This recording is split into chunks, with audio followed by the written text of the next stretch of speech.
For my age group, my preferences are different, but is the gospel still preached? Is Christ still exalted? Absolutely yes. So this principle is still intact. But is that a challenge?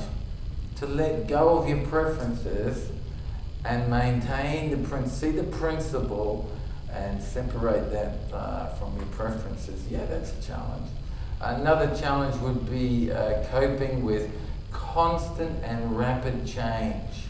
Along with that, the need to give up control to others. I've had to give up things that I love doing. I love doing it. And I've had to give it up.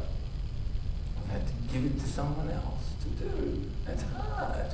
You know, giving up the fact that I drive past my church now and I don't know what all those cars are doing in the car park. I wouldn't have a clue why everybody's there. Something's going on, but apparently I'm out of the loop because I haven't got a clue what's going on. I mean, that messes with some people. You know, they have to know. They have to keep control. Well, that's a challenge too. The old analogy is to give up, to go up. And that doesn't mean you're necessarily giving away all the things you don't like doing. I'll just give them away. Well, sometimes it actually means giving up some things that you enjoy nonetheless. Coping with consistent and rapid change and giving up control to others. So let me just come to the question of how is Perth CLC engaged the community that it is a part of.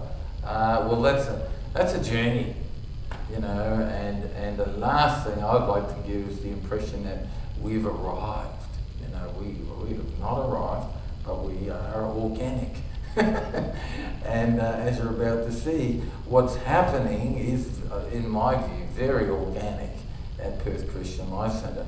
So the short answer is, how have we done that? How have we engaged the community? By opening up as many doors as possible. And by doors, I mean any activity that brings us into meaningful contact with the community. I'm interested in it. I'm interested. But we've had to learn that you never actually start a ministry without the minister. You know, so many people come to us, I've got this great idea. And you should, and why doesn't the church? And I think, well, hang on. You seem to be the person with the passion to do this. When would you like to start it? You know, actually, I'm sure it's the same in your fellowship. It's not so much the lack of good ideas, it's the lack of people to do these good ideas. And, you know, is this good idea sustainable? And so what we've always looked for is who's going to champion this? That's how we talk about it. Who's going to champion it? It's not, should we do this? Well, yes, we should, but who's going to champion it? Who's going to provide the energy? Who's going to be the rally person for this particular thing?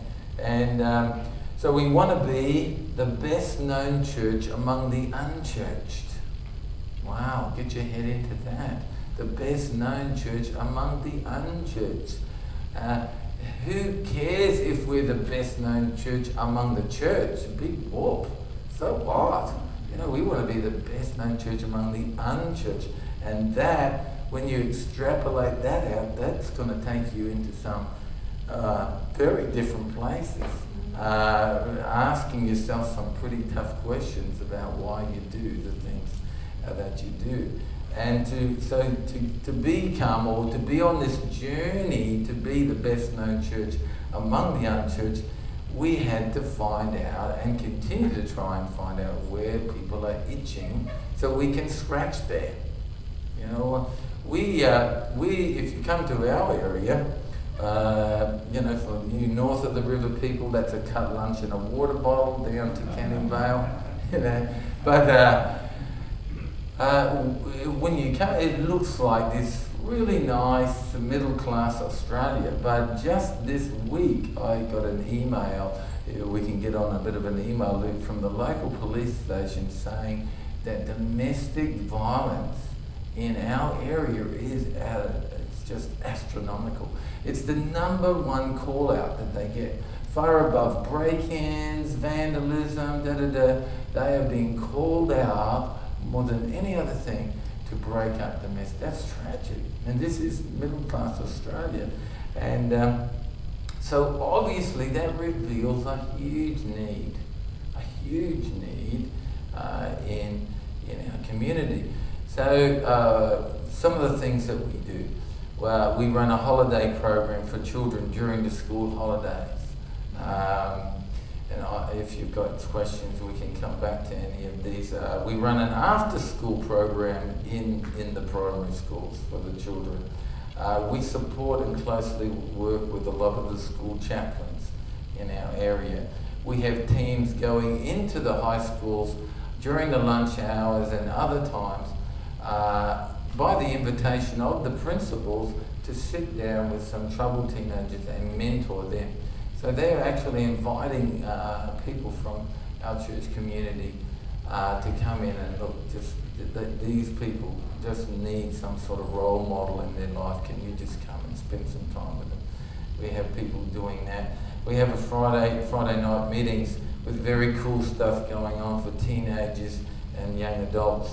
And then there are all the things that we offer in relation to build strong families. And at this point I want to acknowledge David and Kim Stanfield here, who have run Alpha very successfully in our church for many, many years. And so I'm not even going to attempt to take any of the credit. It's actually theirs. So they've done an outstanding job, not just running Alpha for new believers and people wanting to know more about their faith, but also Marriage Alpha, Alpha parenting as well. So credit to you guys. All right, so we run those. We run Alpha, we run Alpha Marriage, we run Alpha Parenting. And in fact, David and Kim recently ran Alpha Parenting in the primary school itself rather than in the church premises.